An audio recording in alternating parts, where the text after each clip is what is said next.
బాహ్య ప్రపంచంతో ఎలాంటి సంబంధం లేకుండా అమెజాన్ అడవుల్లో నివసించే అరుదైన తెగకు సంబంధించిన వీడియో బయటకు వచ్చింది.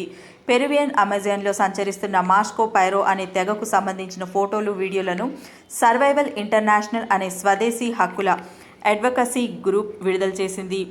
పెరు సమీపంలోని లాస్ పిడ్రాస్ నదికి సమీపంలో వీరు సంచరిస్తూ కనిపించారు. ఈ ప్రాంతంలో మాస్కో పైరోలు సంచరిస్తున్నారని చెప్పేందుకు ఇది తిరుగులేని సాక్ష్యమని స్థానిక దేశీయ సంస్థ పెనామోట్ అధ్యక్షుడు ఆల్ఫ్రెడో వర్గాస్ పియో తెలిపారు.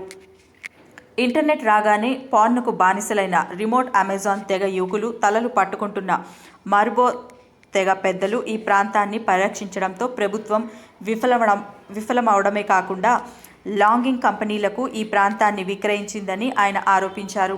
మారుమూల గ్రామాలైన మాంటే సాల్వడో, ప్యూర్టో న్యో సమీపంలో ఈ తెగ ఆహారం కోసం అన్వేషిస్తూ ఇలా కెమెరా కంటికి చిక్కింది. ఈ తెగవారు బయటికి రావడంతో స్థానికులకు వారికి మధ్య పోరాటాలు జరిగే అవకాశం ఉందని పియో ఆందోళన వ్యక్తం చేశారు.